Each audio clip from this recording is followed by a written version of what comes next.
Senhoras e senhores senadores, senhor presidente, eu venho hoje à tribuna com uma rápida manifestação pela transcendência do tema. Uma decisão tomada pelo governo da Grã-Bretanha pedindo desculpas 50 anos após o escândalo da talidomida. E espero que o governo federal, apresentando as suas desculpas, como fez o governo inglês. Para nós brasileiros ainda nada. Ainda nada. Porque eu acho que o Brasil tem que pedir 3 vezes desculpas, então, por 3 gerações.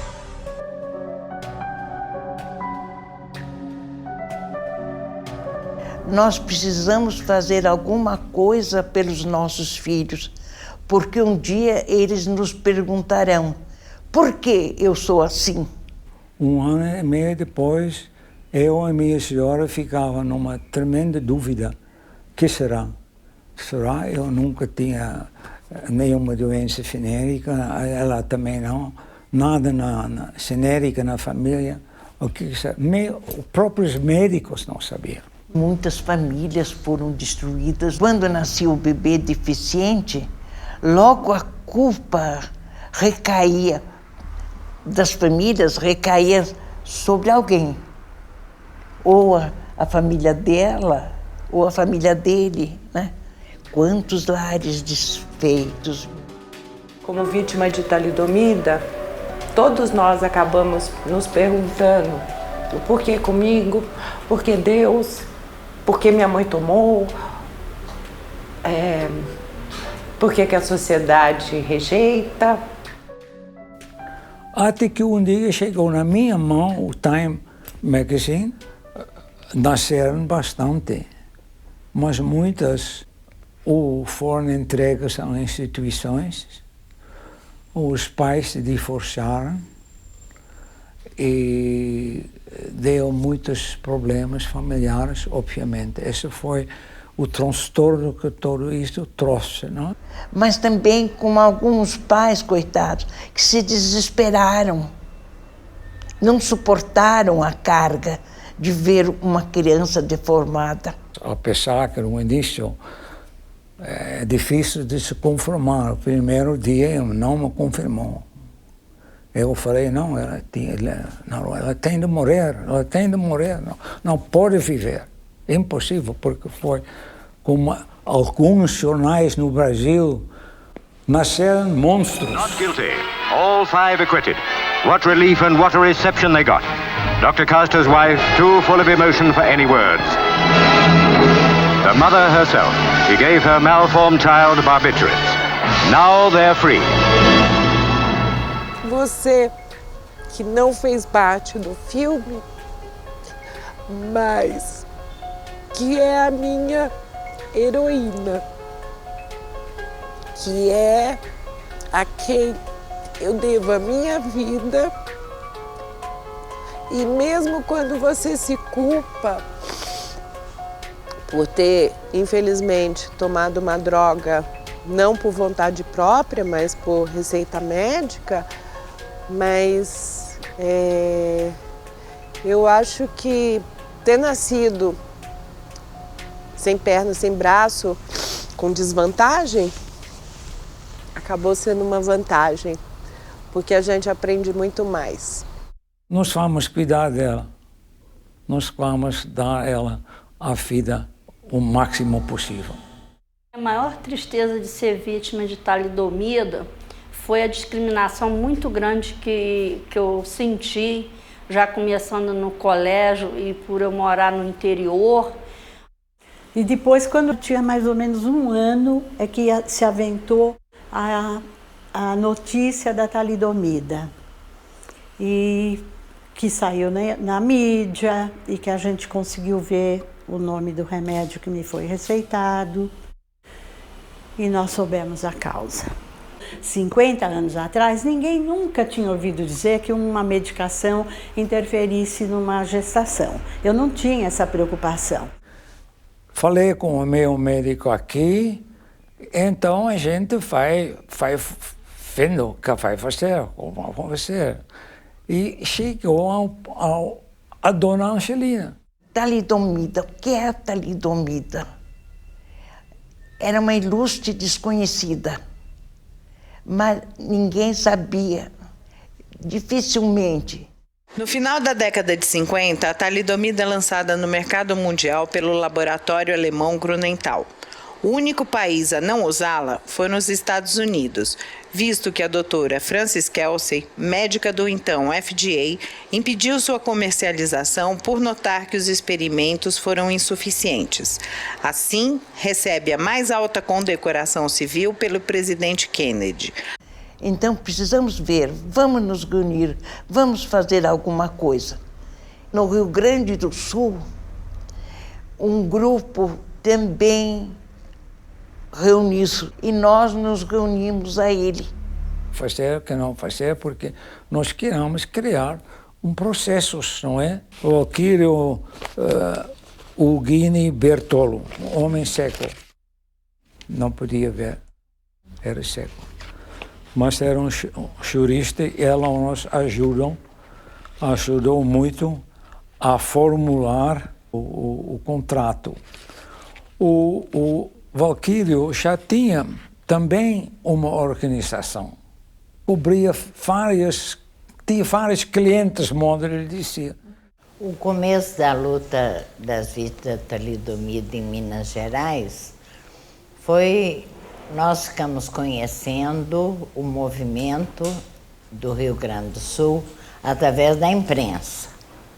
A princípio nós não sabíamos nem como começar.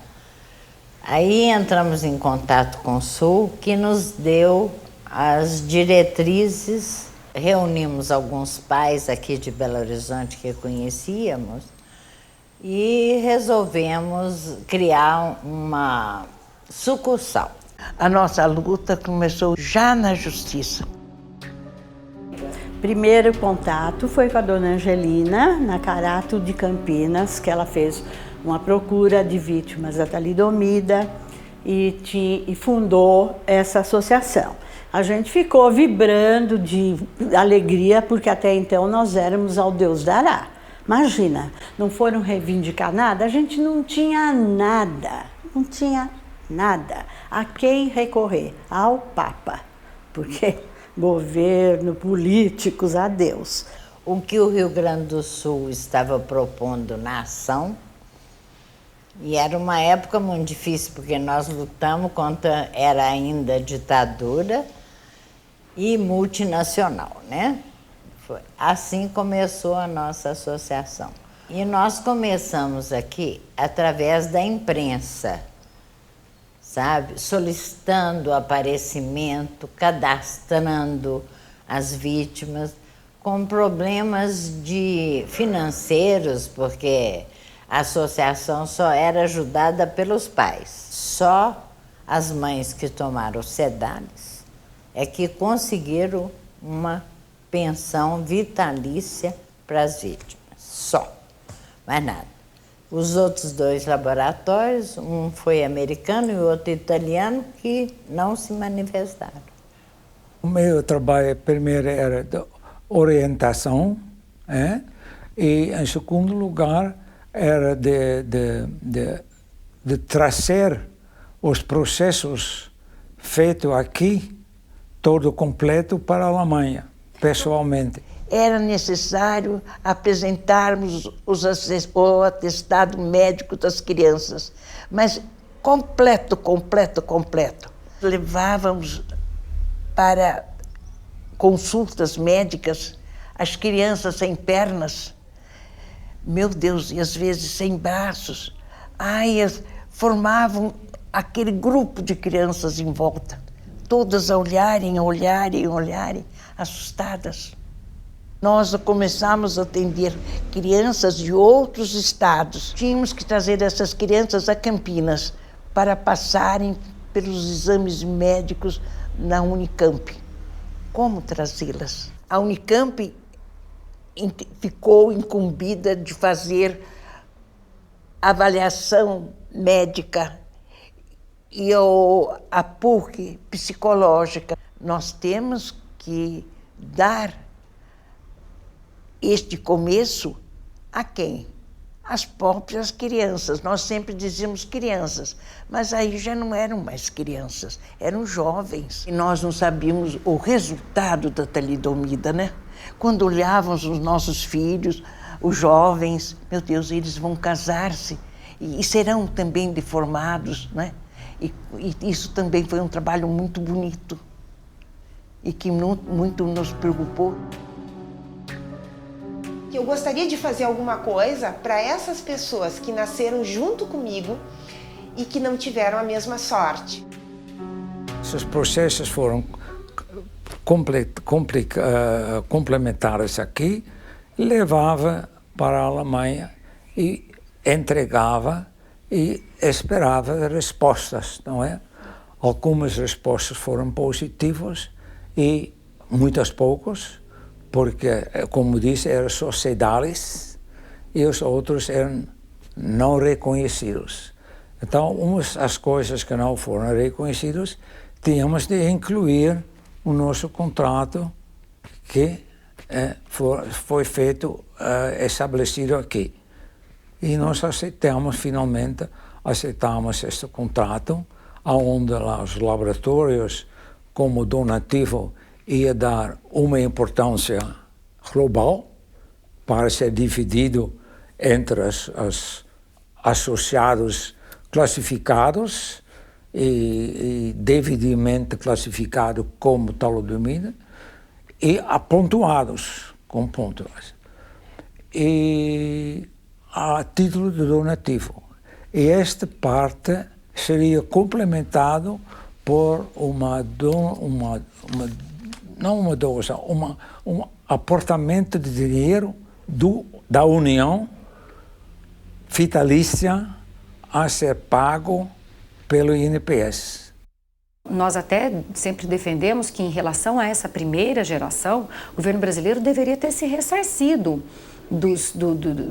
deveria ter ressarcido dos seus cofres dos laboratórios responsáveis pela divulgação da droga. Mas, até onde nós sabemos, essa providência nunca foi adotada.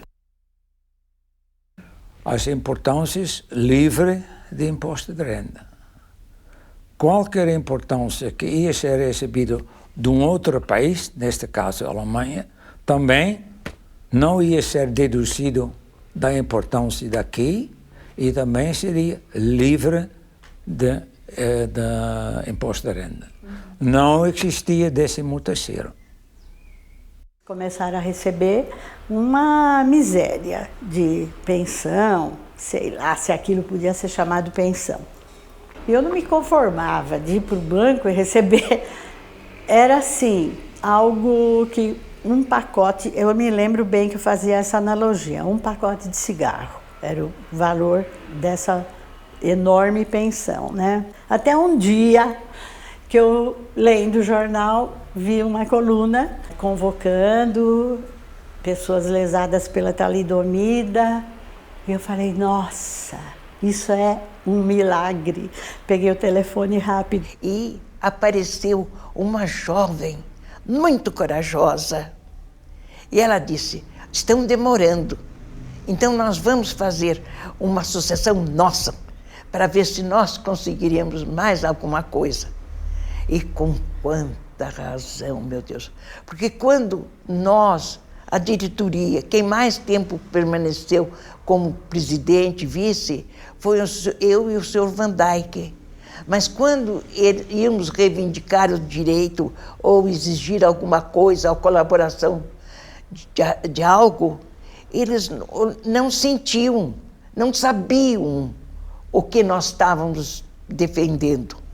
Mas quando Cláudia organizou o movimento lá em São Paulo e fez os estatutos e registrou a sua associação, as coisas mudaram. Mudaram, meu Deus, mudaram. Era a pessoa certa, na hora certa. Ela não foi escolhida, ela foi chamada. Eu acho que cada um tem a sua fase, a sua época, com a sua vontade, com a sua determinação. Quando o seu Van Dyck e a dona Angelina tinham lá a associação, fizeram o trabalho deles, cada um com as suas dificuldades, eles... era o que dava para fazer. Então, quando nós chegávamos no Congresso, logo todo mundo queria ajudar, queria saber o que o ministro precisava na ocasião. Em Brasília também tem muito a questão de conhecimento, de apadrinhamento. Então, assim, a causa era justíssima, nós tínhamos o apoio do governo, do executivo, para quem eu trabalhava, e aí começamos a peregrinação no Congresso Nacional. A condição era outra da normalidade das pessoas. Eu tinha um cargo igual a esse, né? Era chefe de gabinete de ministro. E me aparece lá com uma vontade e uma presença impressionante a Cláudia na defesa das vítimas da talidomida. Ela nunca estabeleceu metas pequenas. É sempre impossível. A dificuldade seria o impacto financeiro da matéria, né, do projeto de lei, que é uma coisa que se avalia sempre quando tem qualquer projeto tramitando no Congresso Nacional. Foi o meu primeiro contato e foi assim, tipo um arrepio que eu senti, porque eu imaginava que não existia mais síndrome de talidomida, a não ser na década de 60, quando houve a epidemia. Tem uma série de síndromes que vão ser muito parecidas. Por exemplo, existe uma síndrome que se chama síndrome de Roberts e que dá o que a gente chama tecnicamente de tetrafocomelia, ou seja, aquela redução, o defeito de redução, ou seja, braços e pernas curtas e os rudimentos de dedos. Mas essa é uma síndrome que, se a gente fizer o cariótipo, o exame dos cromossomos, aparece normal. É TAR, de trombocitopenia e ausência de rádio. E essa, quando é o bebê, a gente pode reconhecer porque dá uma alteração no sangue também. Depois tem outras que a gente tem mais facilidade em separar, que é a ectrodactilia, em que falta dedos, mas principalmente nos raios centrais das mãos. É possível que o INSS acabe concedendo para quem não é exatamente vítima da talidomida, ou às vezes acabe negando para quem é vítima da talidomida porque não conseguiu provar adequadamente. A talidomida é sempre dos dois lados, né? Pode ser diferente de um lado ou de outro, mas ela é sempre bilateral. É um conjunto de provas para se chegar à conclusão de que pode ser por talidomida. Tem provas da ingestão da droga, por exemplo, a mãe fazia uso regularmente, várias formas de se provar isso. E, finalmente, tem um exame genético para se dizer, não é nenhuma síndrome genética. Então, tendo a deficiência compatível com a talidomida, é provável que seja talidomida. O Horácio tem os bracinhos curtos e você gosta dele mesmo assim. A Celeste conquistou crianças e adultos sem ter braços nem pernas. O Saci tem uma perna só, mas é muito querido. Então, por que com ele tem que ser diferente? Associação Brasileira dos Portadores da Síndrome de Talidomida. Não queremos seu dinheiro. Apenas carinho e respeito. Começamos a tentar fazer parceria com aqueles movimentos, mas depois a gente percebeu que a filosofia e ideologia era diferente do que pregava o movimento. E logo em seguida, então, a gente conhece a ABPST e, para nós do Mohan, foi a associação que a gente conseguiu que tratasse o assunto com seriedade, né, e com parceria que o movimento esperava. E a partir daí, então, a gente vem nesses anos de trabalho, desenhando não só no campo da assistência, no campo do direito, no campo da reparação, se é que a gente pode dizer que tem alguma reparação, mas no plano da reparação e mais do que isso, na educação de uma sociedade que possa utilizar medicamentos de uma maneira responsável, que possa trabalhar a questão da pessoa com deficiência dentro de um nível de cidadania minimamente aceitável, melhor do que os padrões que a gente tem hoje. O início foi durante a década de 90, início da década dos anos 2000, e que foi um contato um pouco complicado, porque além de pessoas que eram realmente afetadas por talidomida, havia uma série de pessoas, como eu falei anteriormente, que tinham quadros clínicos com defeitos de membros, mas que não são síndrome de talidomida. E houve uma discussão de que algumas pessoas nós não enquadramos como portadoras da síndrome de talidomida, ou seja, a gente excluiu, e houve uma certa insatisfação. Então, esse contato foi breve, a BPST. E essa, sim, uma associação bastante séria, muito envolvida com, de uma parte, a proteção das novas crianças afetadas, que depois nós viemos a descobrir que até era bem mais frequente do que a gente imaginava, e também para encaminhamento de novos processos com relação a pedidos de indenização junto ao governo. Então, desde lá, nós temos trabalhado em conjunto, a Universidade Federal do Rio Grande do Sul, o Instituto Nacional de Genética Médica Populacional, junto com a BPST, na tentativa de clarificação dos diagnósticos antigos ou atuais que vêm sendo feitos. Muitas frentes de trabalho, desde ser a psicóloga da associação, a telefonista, a marqueteira, a cabeça, a lobista, a briguenta. Então você tem que fazer 1000 papéis em um só.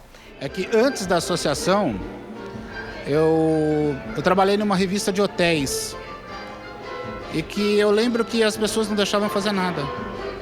Olha, dá aquele servicinho para ele ali. Eu pegava e fazia, como se fosse uma coisa que eu achava que eu podia só fazer aquilo.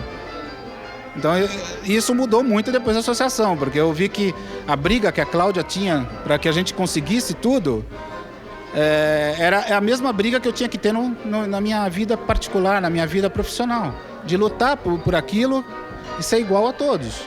Tem coisas que a gente não conseguia entender. Como é que faz errado e faz meia boca, isso para tudo. Isso para a questão das embalagens, isso para a questão da portaria, isso... Então essa foi sempre a nossa batalha, de que assim, a gente não quer meia coisa, a gente quer a coisa inteira e perfeita, bonitinha, redondinha, para que não falte nada, para até a própria portaria da Anvisa, né? Ah, não, faltou nessa, mas depois nós vamos regulamentar de novo. Mas isso pra gente não é o correto, porque esse depois é o tempo que vai dar para que uma nova vítima nasça. Meu primeiro contato com a associação foi através da mãe de um médico que me tratava aqui. E um dia ela chegou e me falou, olha, tem uma associação em São Paulo que eles cuidam com crianças vítimas da talidomida. Dá uma ligada, eu vou arrumar o número para você. Aí ela me deu o número, eu liguei. Eu falei que eu tinha um filho com problema, com malformações por causa do uso da talidomida. Aí ela me pediu fotos. Vítimas da talidomida em morros, que não tinham comida, que não tinham arroz com feijão e não tinham a pensão. Que ficam muito a depender do Estado brasileiro e não assumem muito a sua condição de cidadania. O Estado tem que dar a proteção, mas a gente tem que se organizar para cobrar do Estado e para aperfeiçoar esses mecanismos. A descoberta de casos, né, de crianças, na verdade, e quando isso foi à tona a nível internacional, colocada por um órgão de imprensa sobre a existência de casos, houve uma comoção mundial, né? A partir daí, a gente, tanto o Mohan como a BPST, a gente começou a falar com vários organismos de imprensa internacional e nacional, criando um mecanismo que a gente pudesse pressionar para que a gente tivesse o controle da droga. Começaram a sair matérias em outros países sobre as vítimas da talidomida no Brasil, sobre as dificuldades das vítimas da talidomida no Brasil, e isso começou a pressionar, nos ajudar a pressionar o governo com relação aos benefícios, às necessidades das vítimas da talidomida.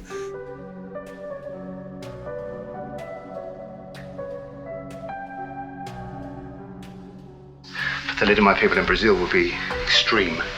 The rich people will presumably be, to some extent, okay because money buys off problems, and the poor people will be completely face, eh? I imagine, I don't know. I first learned about thalidomide back in 1993 when I was watching a documentary back in England about Brazil.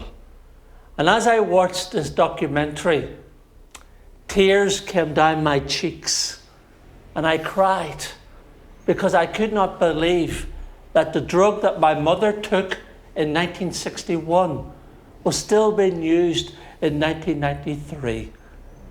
And that is the first time I realized, because way back in 1961, I thought the drug was not being used anywhere in the world. And then I found in Brazil.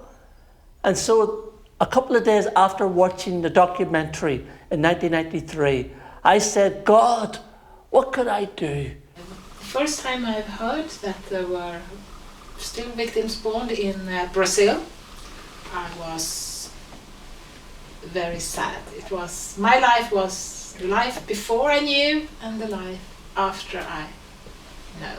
It's the first time I saw a documentary from England, and they were in Brazil and showed children born in the 80s, I think it was, at that time. And it was so sad and it touched me very much. And then we said in Sweden, in our society, we have to do something about this.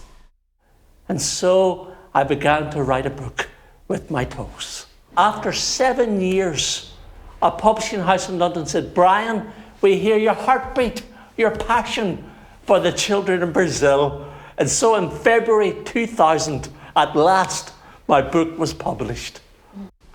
Also ich fand schockierend, dass die Pharmaindustrie dieses Zeichen auf die Tabletten so undeutlich machen, da es bekannt ist, dass in Brasilien viele Analphabeten gibt und dass man einfach schaut, also sowas einfach verbietet oder mehr Kontrolle drüber macht vom Staat her. Ja, auch ich war schockiert und wir haben uns mit einigen anderen im Hilfswerk in Bayern überlegt, ob wir Brasilianern helfen wollen. Brian knew he wanted to help children in Brazil, but in the early days we had no way of helping children. We had no contacts, and we were raising the money, but we couldn't get the money spent. We were very much advised by Claudia of how best to help the children. The English Society did things, and we supported the English Society because we knew they supported the Brazilians. And it was the same with Klaus Becker in Germany, who helped as well. And then after some years we became members of SHIA. It's an organization in Sweden.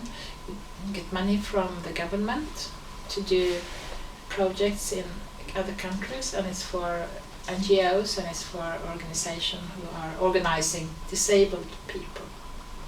We just got to do something about the situation in Brazil. We want to do something to find out a lot about Brazil and the situation there. And finally we had the contact with you, Claudia, and it was so great to speak to you. We also had Magan, one of the persons in our group, Magan Nyberg. She had a friend that could speak Portuguese fluently, and that was very helpful for us. And yeah, that was great. And then we were planning for a group to go to Sao Paulo to see you, Claudia, and to see the others in the ABPST. When we applied for money from SHIA, because that was what we did to have our project, it was a 3-year project from 2007 to 2009. And we tried to help you to build up an office, and you needed computers, you needed cameras, you needed a lot of things that you need in an office, and you also made all your material digitalized. You also did a very great job of the money you received from SHIA. You did everything we had planned for, and even much more. So the money was really useful, I think, in many ways. And that you put all the material in archives. I was so impressed. As vítimas internacionais que vieram conheceram a dura realidade desse país e também conhecer as crianças de segunda e terceira geração, uma vez que para eles isso é absurdamente criminoso e surreal. E que nos causa algum estranhamento, porque nós estamos no Brasil, queremos melhorar esse país, queremos que as coisas realmente aconteçam no Brasil, e não há necessidade de estarmos sempre tendo que ouvir pessoas de fora, com situações diferentes. A acessibilidade em outros países está resolvida de uma forma muito melhor, e se nós estamos colocando isso, não há necessidade muitas vezes de recorrer a situações externas, mas isso parece que quem está no governo não entende dessa forma. Falar da Anvisa, na verdade essa história começou bem antes, ela começou na Secretaria ainda de Vigilância Sanitária. Em 1993, eu trabalhei durante quase 4 anos no único laboratório autorizado pelo governo brasileiro a produzir a talidomida, lá em Belo Horizonte, a Fundação Ezequiel Dias, que tem uma produção exclusivamente para o Ministério da Saúde e com uma distribuição também organizada por parte do Ministério da Saúde.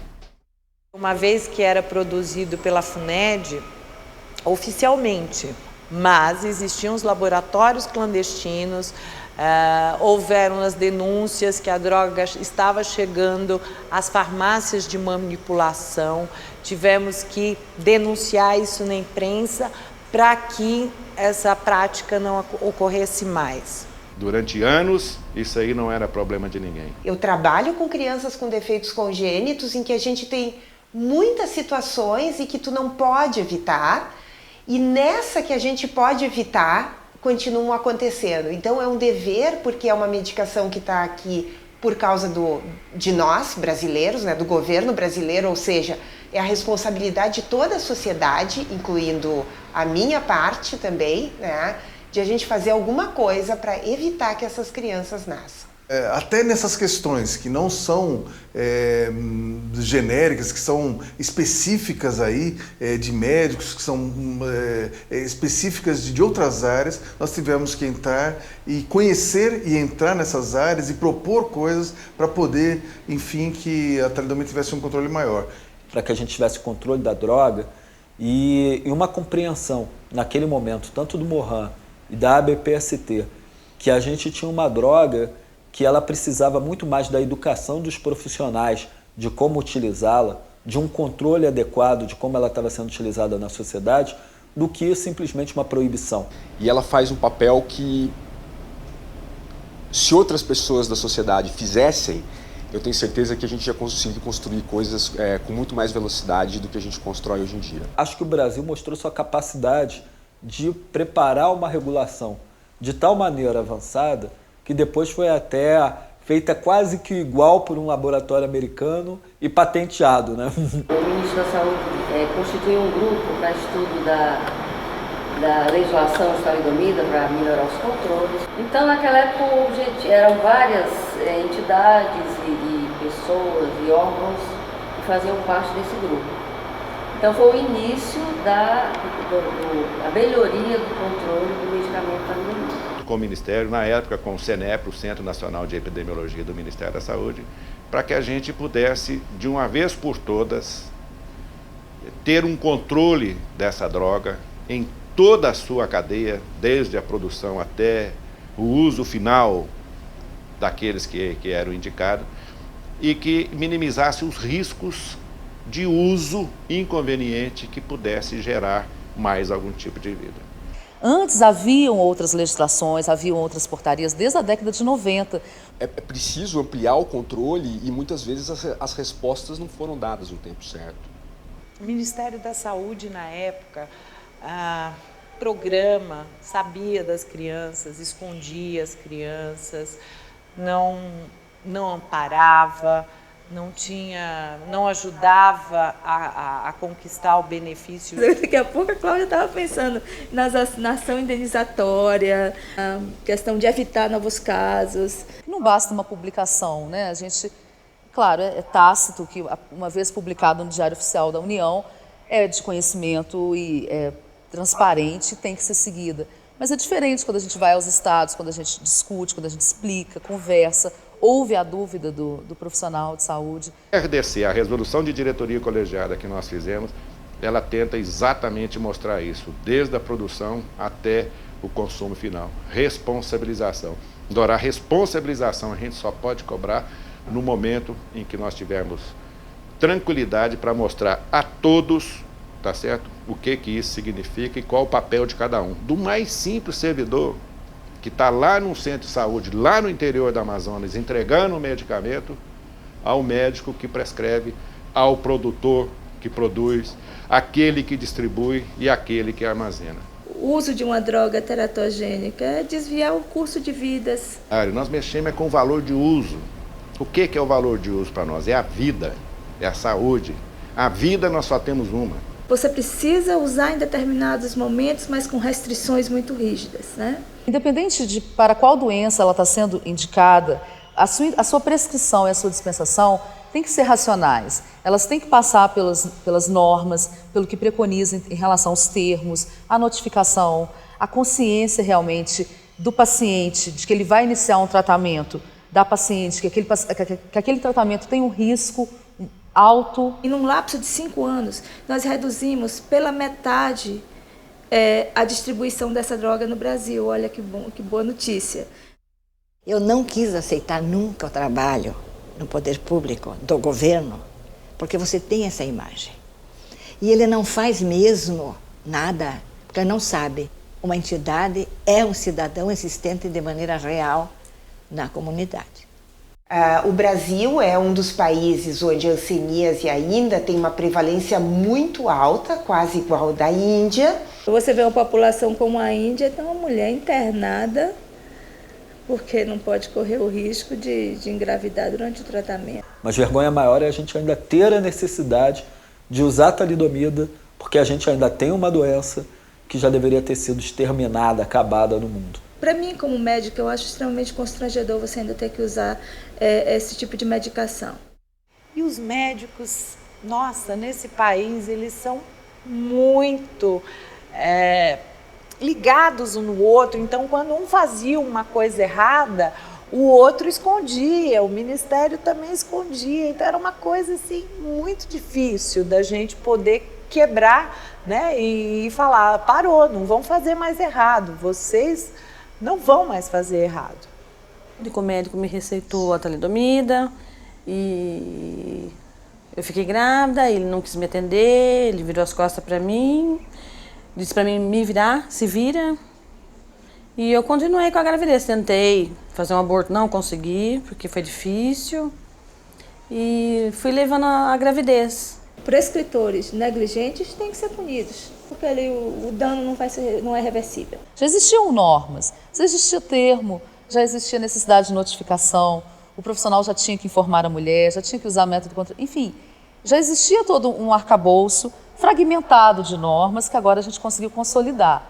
Mas quando você vai aos treinamentos, quando você escuta relatos e vê que a prática precisa ser melhorada, que ainda tem coisas que não estão exatamente como deveriam estar. Eu fui chamada pela Anvisa para avaliar uma criança que tinha nascido em Rondônia com suspeita de síndrome de talidomida fetal. Realmente se confirmou que uma criança tinha nascido com a síndrome de talidomida de um casal cujo pai era afetado por hanseníase, tinha recebido uma prescrição de talidomida, mas muito pouco orientado, não tinha assinado o termo de compromisso e a sua esposa, sem saber que estava grávida, tinha tomado a talidomida.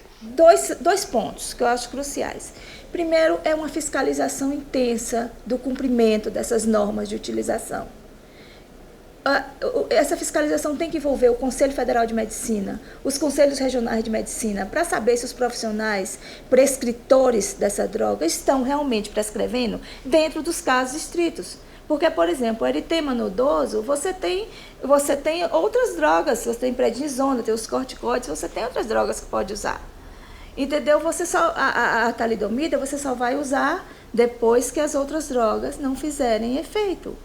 E a gente tem tentado avançar nessa regulação. Hoje a gente tem outros medicamentos que estão chegando com a mesma base e princípio ativo da talidomida, que também precisam ser regulados e ser vigiados, não só pelo governo, mas pela sociedade civil. A partir de 2009, nós integramos um novo grupo de profissionais para realmente discutir novamente o texto da talidomida, com as associações, com a sociedade como um todo, e culminar com a sua publicação em 2011. Eu creio que as respostas elas agora serão muito mais fáceis, porque o assunto está na agenda, entrou definitivamente na agenda, entrou definitivamente em pauta e já tem uma sensibilização enorme de toda a sociedade a respeito desse assunto.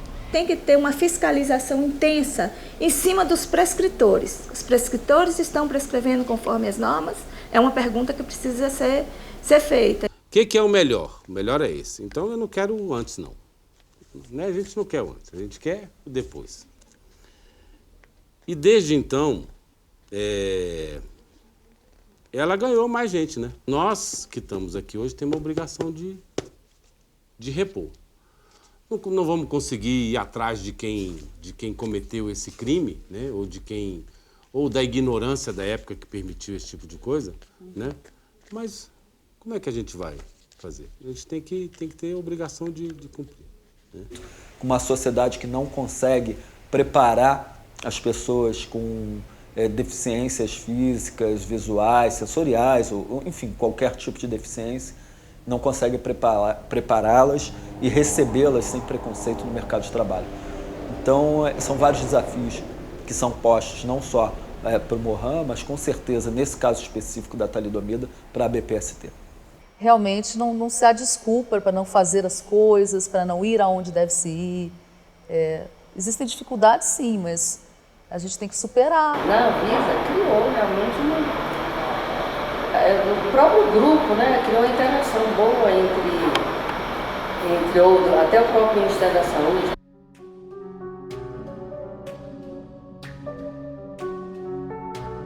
Ali era o início de um trabalho onde era importante regulamentar determinados vários artigos da Constituição.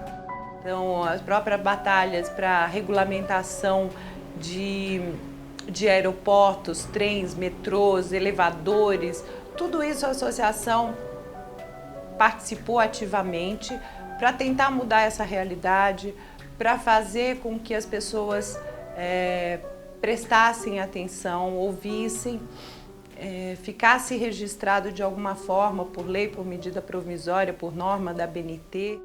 Participando do Conselho Consultivo da CORDE e com uma atuação muito presente, sempre muito, vamos dizer, muito notada. Entre as avaliações que se faz das outras entidades que defendem seus direitos, etc., assim, dentro de uma visão politicamente forte, decisiva, da luta específica de um grupo que era a pessoa com a sequela da talidomida. Então, a associação repercutia com aquela responsabilidade da razão por que foi criada.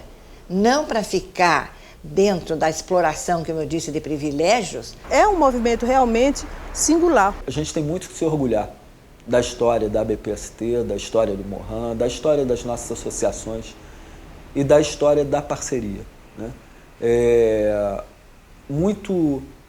A gente teve em vários momentos da história, nesses 30 e poucos anos de existência do Mohan, da tentativa de formulações de coligação nacional, de união, porque na verdade é isso, né? Se os movimentos de minorias do país se unissem, nós seríamos a grande maioria, né? E com certeza a gente mudava muita coisa. Agora, o manter fracionado interessa, de alguma maneira, a que as coisas não mudem.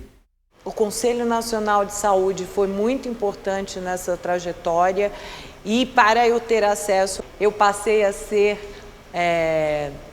conselheira, inclusive, por 2 anos. Eu acho que importante que isso aconteceu, e para a associação foi importante, foi o quê? Foi o engajamento do Conselho Nacional de Saúde.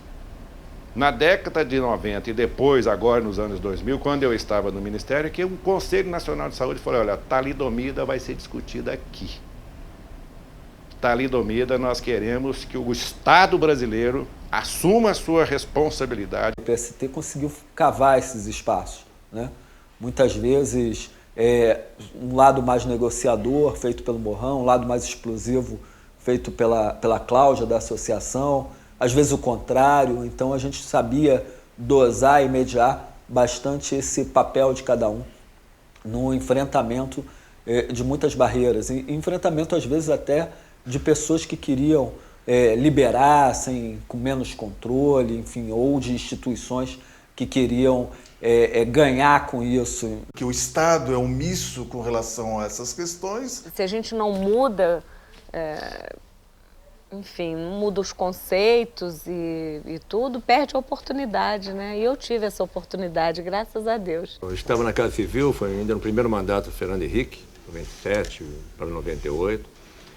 E ali eu era subchefe de ação governamental e tratava dos assuntos junto aos ministérios, né? Que a gente fazia toda a articulação dos projetos que poderiam ser encaminhados, o projeto de lei, ou medida provisória. Havia uma moça ali, mais 2 ou 3 colegas dela, que queria conversar comigo sobre uma iniciativa para buscar uma solução para o pessoal que à época sofria com os problemas que teve no medicamento, né?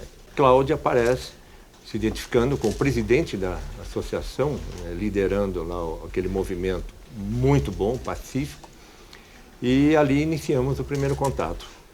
Lá na Casa Civil nós ficamos até 2002 e continuamos os contatos, né? Deu resultado as primeiras ações, né, na lei que foi sancionada. E depois, vindo para cá, para a liderança do PSDB, assessoria técnica, né, a Cláudia me achou. Quer dizer, não me deixou, né? E ela é persistente. Essa imponência toda é uma coisa que amedronta. Andar hoje nessa casa, conhecer tantos deputados, senadores, ser reconhecida, foi uma longa jornada. E ela faz no Senado. Eu já vi ela lá quando chega para pedir uma cadeira de roda, ela vai, isso aqui não funciona, vou fazer sugestões. Faz na hora, coloca lá. Com a gente, ajuda muito a gente, as pessoas que procuram nas nossas unidades, que a nossa rede é muito grande, tem 1.200 agências no país, e que este benefício é um benefício que não é muito conhecido. O benefício da talidomida foi um começo do reconhecimento do governo para dar assistência a essas pessoas, a necessidade de não ser só um benefício que gere custeio. Ajuda também esclarecer o outro lado da clientela, né, que procura o benefício. Eu acho que isso é importantíssimo para todos os lados, para a gente, que é a execução, para a associação e para as pessoas que estão protegidas nesse benefício. Essa pessoa vai até o INSS, de posse dos documentos que comprovem que, de algum modo, a deficiência é resultado da talidomida e demonstra o quanto foi significativa aquela deficiência. Dependendo do grau de deformidade, que é assim chamado, essa pessoa vai ter uma pontuação. A gente foi cuidar dos processos, eu fui atrás dos processos para resolver. Na época, mais ou menos, a gente tinha mais ou menos uns 300 benefícios mantidos e conseguiu resolver os processos. Eu fiquei uma semana na casa dela. Isso para mim foi um aprendizado muito grande. Foi daí que eu realmente passei a ter contato com ela. De lá para cá a gente teve contato direto e a admiração que eu passei a ter por ela dessa data. Porque realmente as pessoas não são atendidas. Enquanto eu estou nesse trabalho, exercendo uma função, é minha função servir bem ao público. Porque essa é a missão pela qual a gente foi contratado, para ser servidor público. Mostrava isso o tempo todo com números, com estatísticas, com toda a organização. Na verdade é uma colaboradora da Previdência, porque quando as pessoas chegam até nós, elas já vêm com toda a análise feita. Entendeu? Ela já vem com toda a análise feita, já vem com as fotos, com a documentação, ela já vem instruída. Então a Previdência faz uma reanálise ali, aquilo facilita, é um trabalho que é bem facilitado, que já vem para a gente. Ela não tem nenhum apoio governamental e ela não faz questão disso. Como ela diz, aí a associação pode trabalhar mais livremente. Sempre que eu precisava de apoio, tanto físico, emocional, financeiro, sempre contei com ela, com a associação. e com prótese, cadeira de rodas, ajuda, consultas de médicos. Foram uma série de legislações que nós fomos alterando nesse meio do caminho, o INSS, as diversas orientações internas. Ela teve uma participação, foi importante, ela teve um aprendizado e trouxe uma coisa muito importante para as pessoas. Mas também a oportunidade de ter servido, ter sido útil a muita gente durante a passagem na vida. É muito importante saber se aquela deficiência não é originada por uma síndrome genética. Por qual a importância? Primeiro que o valor do benefício muda astronomicamente. Uma deficiência, como qualquer outra deficiência, vai ter os seus direitos, mas não são esses mesmos da talidomida. E nós queríamos falar da indenização, mas conscientizar o pessoal que ia executar. E nós falamos assim, gente, para a gente conscientizar, não basta a gente dizer o que eles vão fazer. E como que eles têm que dar prioridade a isso. E nós resolvemos levar a Cláudia num evento de 150 pessoas que devia estar lá. Todo mundo, de todas as gerências do país. E a Claudinha foi lá e foi falar. Coisa que talvez a gente não tenha essa proximidade muito. E aí mostrou o que ela faz, qual o trabalho dela e o que era o objetivo dela com essa questão da indenização e como deveria ser tratado. E foi uma vitória que é o único país no mundo que tem essa lei da indenização por danos morais às vítimas de talidomida. Falar em danos morais no Brasil, nossa, isso em 2000, aí fala, não, mas já daria um tempo. 88 para 2000 já seriam alguns anos. Mas é que eu não sei, parece que a legislação demora 50 anos para que as pessoas leiam, descubram que a lei existe. Eu não sei por que demora tanto para fazer, para implementar, para fazer valer, para fazer cumprir. Se houvesse sensibilidade maior dos políticos, nada disso seria necessário, né, para que as pessoas tivessem os seus direitos reconhecidos. Quando eles estão sozinhos ou quando vem uma pessoa que é uma associação forte, é uma associação que já fez tantas leis para ver as deficiências, assim, tocar, sentir, passar para a família a questão de que eu estou aqui para ajudar. A burocracia nesse país é complicada, essa menina já tem quase um ano, não deram os encaminhamentos, não consegue remédio, não fizeram a documentação dela, tem que correr, fazer a parte burocrática no INSS, conversar com o secretário de saúde também do estado, já que aqui é um foco grande de hanseníase e já é o terceiro caso no estado.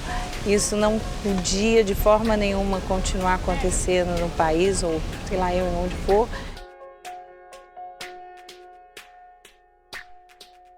Falar de advogados, de processos judiciais, foi uma etapa. Eu acho que mais de 60% do trabalho da associação, porque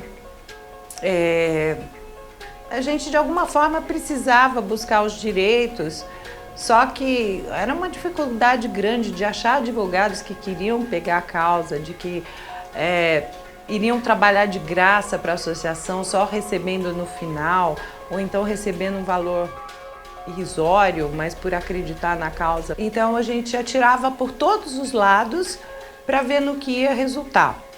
Os processos judiciais, eles foram muito longos. Um começou em 97, quando a associação representou no Ministério Público. Todos esses processos, na verdade, se a gente fosse depender da justiça, não teríamos nada. Foi numa audiência do Superior Tribunal Federal, na Avenida Paulista.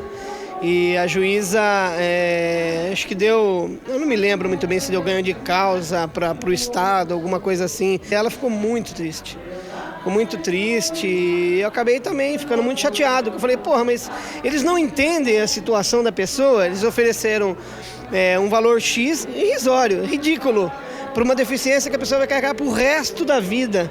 Então, nesse dia foi muito, muito triste, eu me senti muito solidário. E, lamentavelmente, no Brasil as coisas não são dessa forma.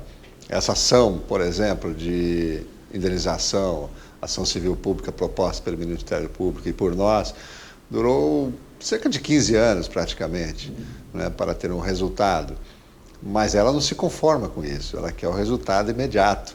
Tudo que ela quer para ontem, né? Então, mas é bom, porque isso demonstra que a preocupação dela em fazer com que as coisas andem, né? E que os resultados surjam. E surgem, ao final surgem. Não demoram o tempo que ela quer, mas o tempo que o Brasil quer.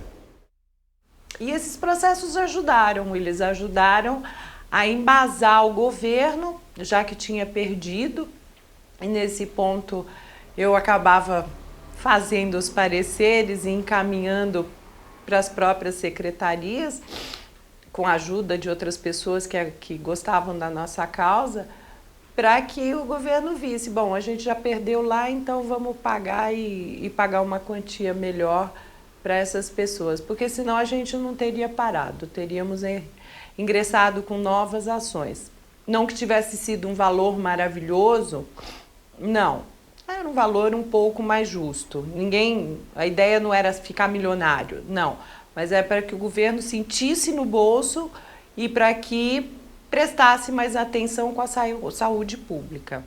Quando a gente não presta atenção nas coisas como devem ser, o poder público, então, quando tem uma voz assim, muito forte, que se impõe, é assim. Então são vítimas que sem isso não conseguiriam sobreviver com esse mínimo de dignidade que agora eles podem através dessas pensões e dessas indenizações. Visando uniformizar tudo isso, a Associação da Talidomida conseguiu obter um projeto de lei no Congresso Nacional que trataria de maneira igual esse dano moral para todas as vítimas da talidomida, independentemente do ano em que elas nasceram. Um extremo rigor, com cuidado muito grande, com uma cautela muito grande.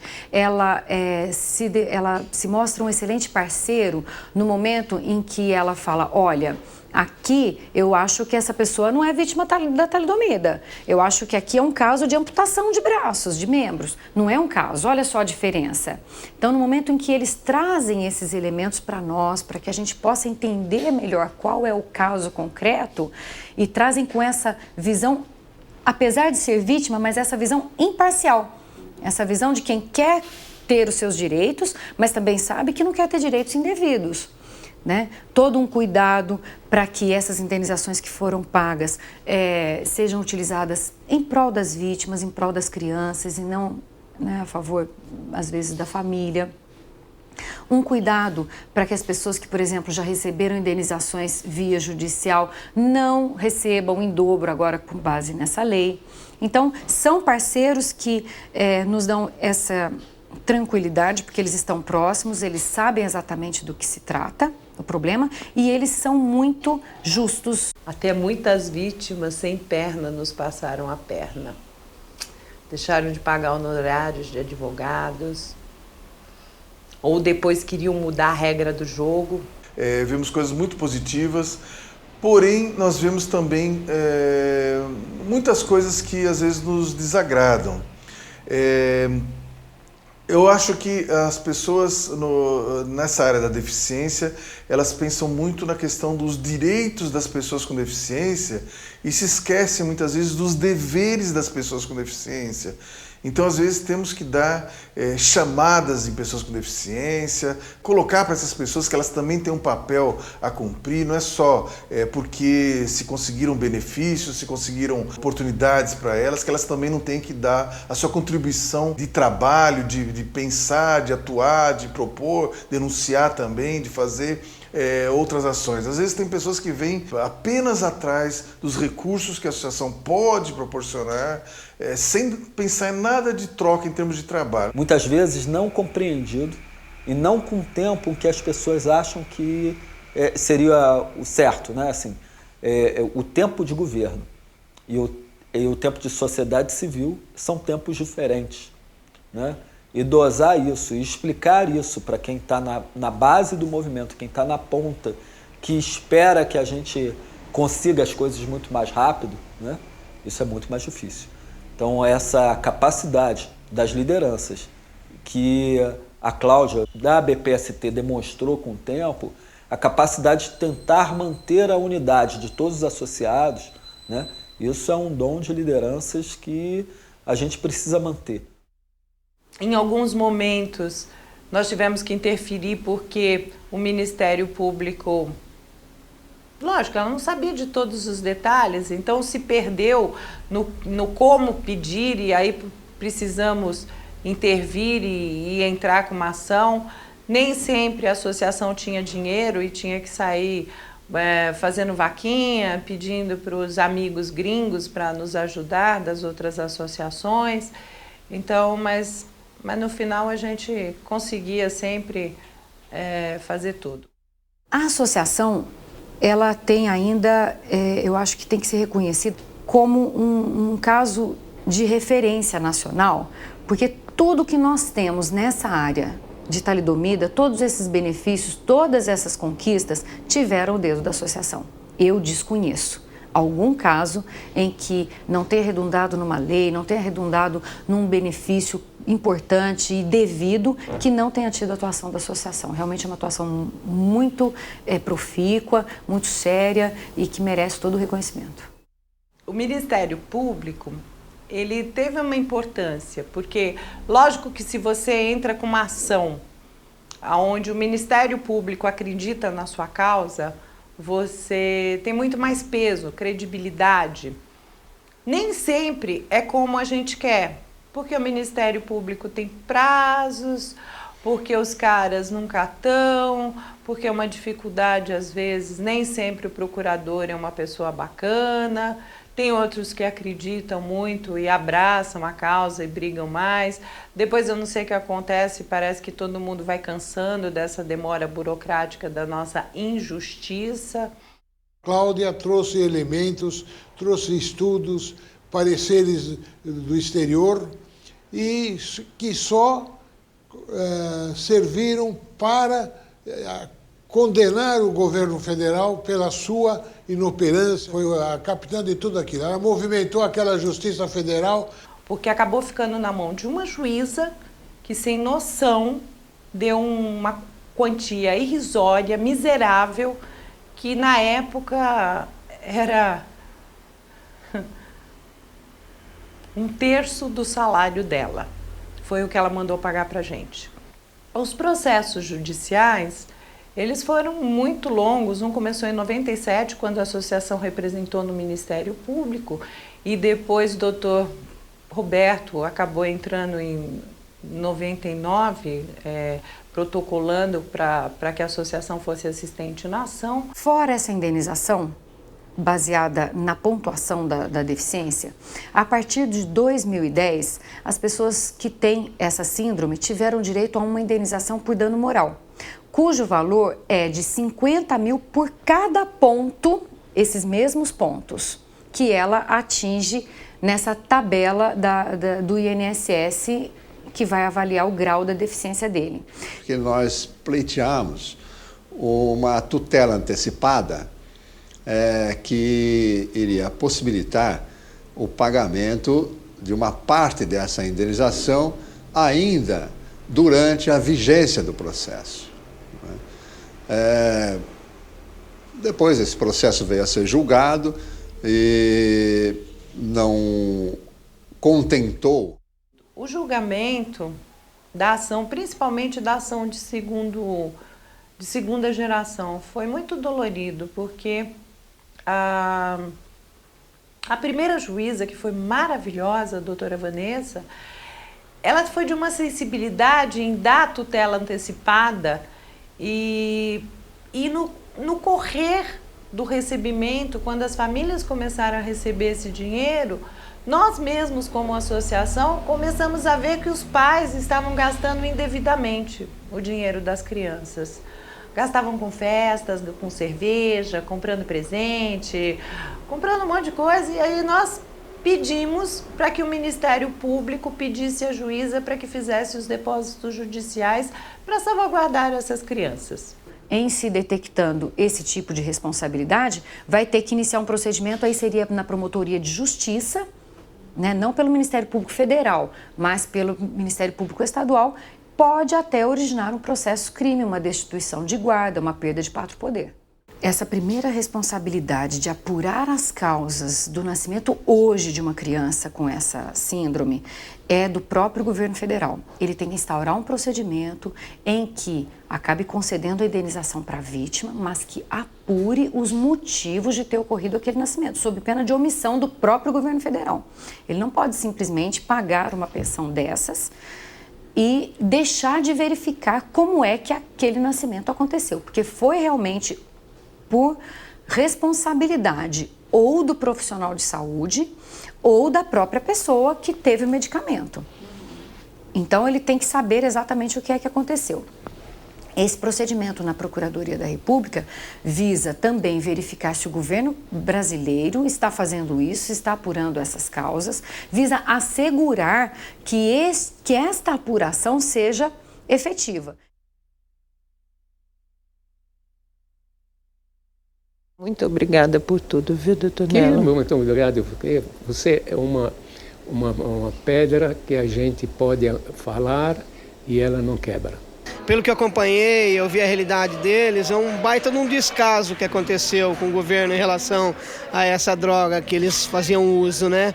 E através da associação eu achei muito legal, porque de certa forma eles conseguiram ressarcir, se é que tem, né? Se o dinheiro paga todo esse problema que a pessoa carrega toda a vida. Mas eu achei que foi muito válido e acompanhando tudo que ela fez, eu fico admirado, eu acho fantástico.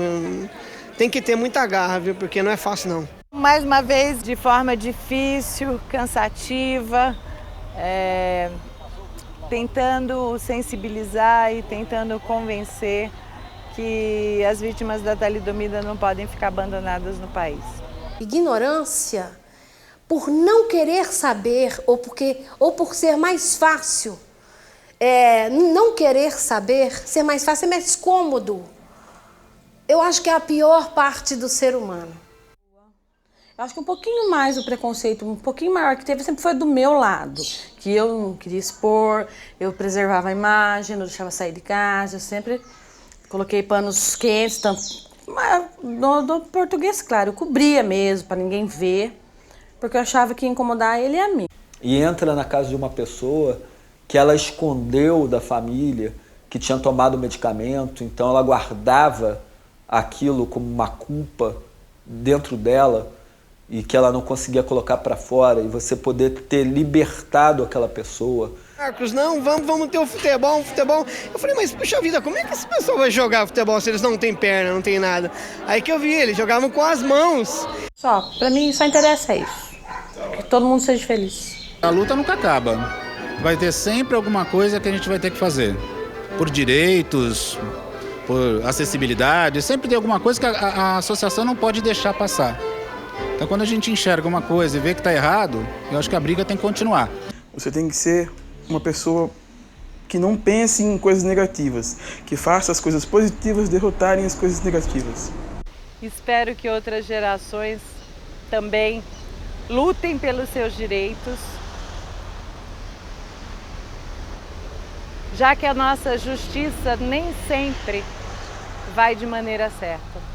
Quando a gente pensa que essa situação vai ter continuidade, que seja com outras pessoas. Nós achamos que isso de não termos ido para levar vantagens pessoais com relação à associação, com relação a essas causas, com relação a isso tudo, é algo fundamental que gostaríamos que as pessoas que nos sucedessem na associação seguissem esses mesmos caminhos. A certeza de que a gente tem que continuar vivendo e lutando pela vida, lutando pelas outras pessoas e lutando pelas outras famílias. Podem ampliar as ações, podem atuar de forma, talvez em outras áreas que não tivéssemos atuado, mas sem deixar de atuar dessa forma, sem pensar em levar vantagens pessoais. Você saber que você fez parte daquele processo. Você foi importante para alguém durante a passagem na sua vida, né? Isso não tem preço, né? Isso é inominável, é você se emocionar o tempo inteiro dizendo assim, olha, eu não passei à toa. O trabalho da associação, junto com as autoridades públicas que são responsáveis pelo controle do uso desse medicamento, é fundamental. Encontrar pessoas muito mais diferentes. Isso não quer dizer que a pessoa é menos ou mais, não. Ela é só diferente. E graças a Deus existem as diferenças. E a associação, ela teve esse mérito, e vamos colocar então na pessoa da Cláudia mesmo, de conseguir chegar a pontos, a locais em que tinha vítimas de talidomida e que essas pessoas jamais sonhariam em ter acesso a nenhum tipo de benefício. Esse vai e volta, a gente avança, a gente volta e tem que refazer todo um trabalho. Isso tudo é muito cansativo. Ela é uma pessoa que ela conquistou, né, o respeito e a amizade de todo mundo, né, dentro do INSS. Quando a Cláudia chega, todo mundo está disponível. Todo mundo nem sabe meu sobrenome, né? Maximino acabou sendo Cláudia da talidomida. E não precisa ter limite. Aprendi também que quando a gente acredita numa luta que é honesta, o universo inteiro ajuda. Nossos resultados preliminares vão poder apontar se a gente vai conseguir identificar alguma diferença genética entre as pessoas que usam talidomida ou não. Aliás, esse país tinha tudo para ser um país bacana, que desse condições de igualdade a todas as categorias, a todas as classes, e que tinham que ter mais vontade, mais patriotismo para melhorar isso aqui. Só poderemos aperfeiçoar esse processo se a associação mantiver uma vigilância constante. Não é a vigilância sanitária que vai ter essa vigilância, não. A associação fazer essa vigilância. Nós só vamos conseguir não ter mais sustos se nós tivermos uma eterna vigilância. E os órgãos do Estado, principalmente os órgãos de governo, tiver consciência do seu papel nessa questão. Acho que tem muitas outras drogas que vão gerar pessoas com deficiência e que elas também precisam ser monitoradas e controladas pela sociedade civil. Tem que ser uma vigilância ativa, os profissionais têm que estar alerta. Deus te pague. Que Deus, Deus pagou tudo para meu já.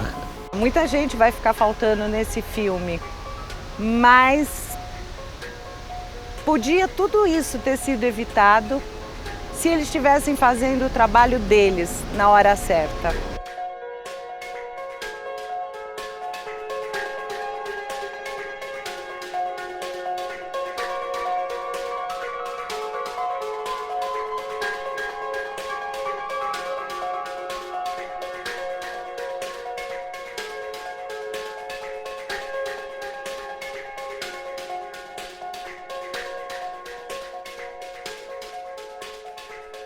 Pena que muitos amigos que a gente vai fazendo pela vida, depois saem da política, e aí vem os outros babacas que também não entendem nada e que tem que começar de novo, e que se vendem, e que só querem usar o poder pelo poder, que não estão lá pelo povo, que não estão lá para fazer porra nenhuma.